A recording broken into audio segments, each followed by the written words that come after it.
Chers amis, bonjour, cours numéro 149 sur les lois de la médisance.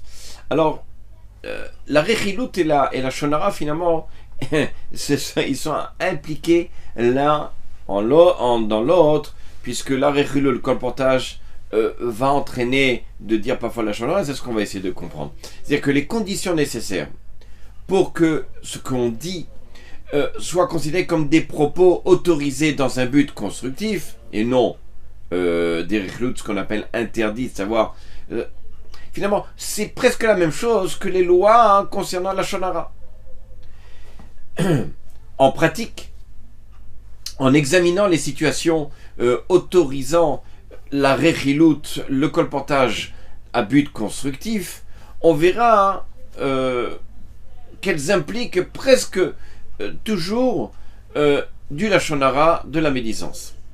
Comme nous l'avons vu dans les cours précédents, les raisons d'autoriser la rechilut, toujours dans un but constructif évidemment, sont entre autres de prévenir ou de mettre un terme à un préjudice, à une zizanie, ou alors simplement d'obtenir une réparation.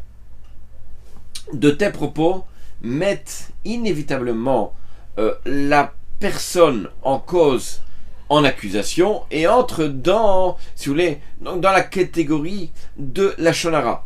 Ça, il faut le savoir.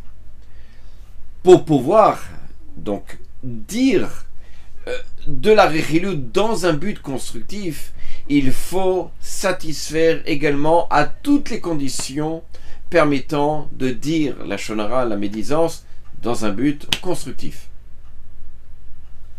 Par contre, il faut comprendre que tous les motifs justifiant les propos péjoratifs, on va dire comme ça, c'est-à-dire la shonara, la médisance, ne sont pas forcément valables pour autoriser la rechilut, le colportage, dans un but constructif. Bien qu'il soit permis de publier les fautes d'un individu si la pression sociale peut le faire changer d'avis, le faire changer de comportement. On ne peut par contre le faire si la victime ne connaît pas encore l'identité de celui qui lui porte préjudice. Ça, il faut bien comprendre cette chose-là. Autre chose, l'interdiction de causer de l'animosité entre deux personnes est plus grave que d'avoir la possibilité d'arriver à des résultats positifs en utilisant la pression sociale. Vous savez, lorsque l'on voit son ennemi tomber, on n'a pas le droit de s'en réjouir. D'ailleurs, Shlomo HaMelech, dans Mishlei, il nous dit la chose suivante: lorsque ton ennemi tombe, ne te réjouis pas.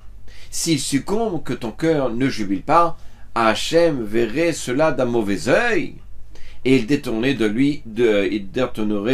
de lui sa colère. C'est-à-dire, sous-entendu, pour le diriger contre toi.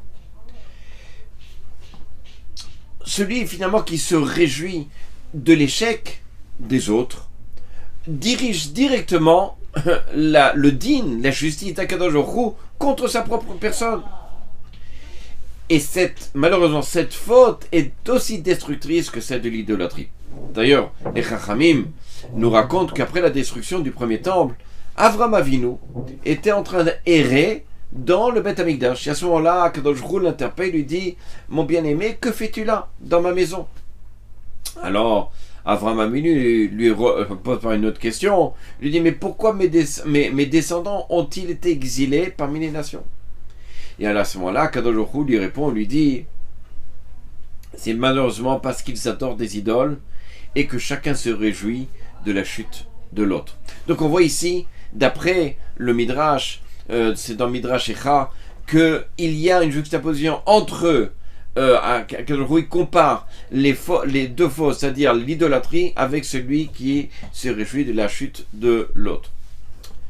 Donc finalement, chacun ferait bien de comprendre, de songer à ses propres défauts pour se souvenir qu'il ne mérite pas mieux que son ennemi.